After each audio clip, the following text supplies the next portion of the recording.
वीर वकार ज़क्का का मशहूर डायलॉग है कि गैरत बनाने वालों की तरफ से 36 इंच की मल्टीप्लेक्स लानत ना यार। अच्छा जी मार जी तुसां बड़े इंटैलीजेंट बंदे मालूम होंदे हो। मेरे सवाल का जवाब दो कि वो केड़ी बकरी है जिंदियां 8 लत्तां होंदियां न। 8 लत्तां? हाँ वो केड़ी बकरी है जिंदे कोल 8 लत्तां न? ना भाइयों ने मुझे कौन पता।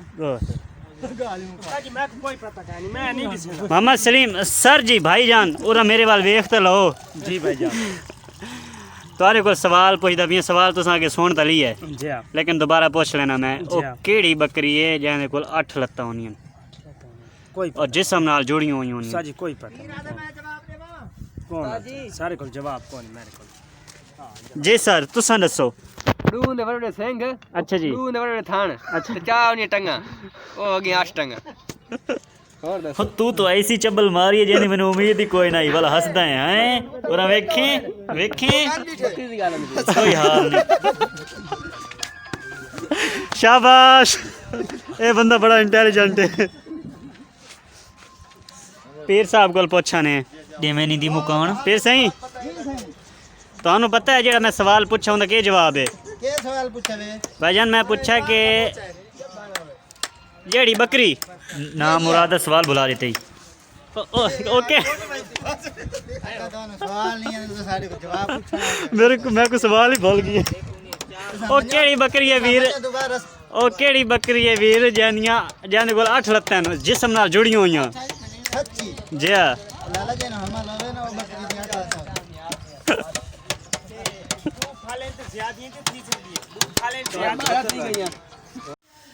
अस्सलाम वालेकुम कैसे हैं आप सब? उम्मीद करता हूँ आप सब होंगे खैरियत से। आपका भाई साबिर हुसैन हाजिर खिदमत। कैसे हैं जी? ठीक ठाक है ना जी जनाब? आज का व्लॉग बहुत इंटरेस्टिंग है। सवाल जवाब आज दिन के जो काम पर हमारे मुज़ाकरात हुए एक बहुत ही अच्छा सवाल भी पूछा गया, जवाब भी लाजमी देना है और व्लॉग को लाइक भी करना है और जो नए हैं उन्होंने चैनल को सब्सक्राइब भी करना है ताकि हम और आप जुड़े रहें। इंशाल्लाह एक दूसरे की सपोर्ट से मंजिल मकसूद तक पहुँचेंगे। भाईजान बिया जेड़ा सवाल है ना तुस सारे को कन्फ्यूज भी कर सकता है और बड़ा नॉलेज अपनी इस्लामी नॉलेज दे विच ना बड़ा ही वड्डा सवाल है ये। अजान आ मंडो। हाँ जी सवाल ये है कि वो केड़ी आयात कुरान मजीद दी जानो सीधा पढ़ो तो वो ठीक है जे पुट्ठा पढ़ो तो वो ठीक है। सीधी साइड तो पढ़ना शुरू करो तो वो आयात बनती है, अगर उन्होंने उल्टा लिख के पढ़ो तो वाली वो आयात बनती है। सूरत यासीन नहीं आयात आयात ये तो पढ़े नु कथा करो मैं तो अनपढ़ ये हां तू दुनिया दे लवण की गाय है भाई समझ ना होया समय ए जवाब ना गलत जवाब दे सकदा। तीन जी जी को पता हो रे बिल्कुल सारे दे वो ये जाफर दे सकदा सारे नु पता है। ये तो हाफिज हो ना। तो करीमा सारे नु पता है। हैं है तो करीमा एक उल्टा पढ़े ना आखिर च किश है अलिफ है और आखिर च काफ हो गया। हे सही यार सूरत पर केड़ी दसी आई क्या दसी आई ध्यान नाल भी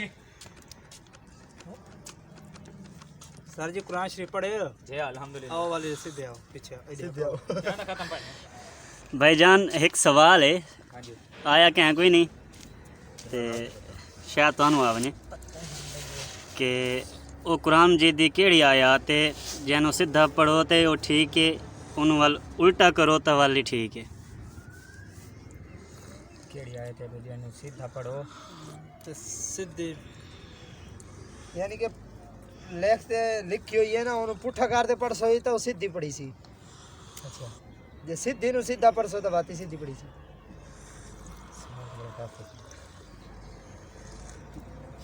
ये तो उस्ताद हाफ में दिसे मुझे कल पूछा ना 5 बजे सवाल वाकई बड़ा टफ है। पूछा सा जिमें एक लफ्ज़ है माश लागे मैंने समझे उन्होंने पुट्ठा पढ़ दें तो आप वो शाम पढ़ेंगे ना हां लेकिन ये आयात ऐसी है जैनो सीधा पढ़ो तो वो सीधी याद हाँ, नहीं पे पुट्ठा पढ़ो मतलब कि उन्होंने उल्टा लिखो तो वाली वो चीज़ है।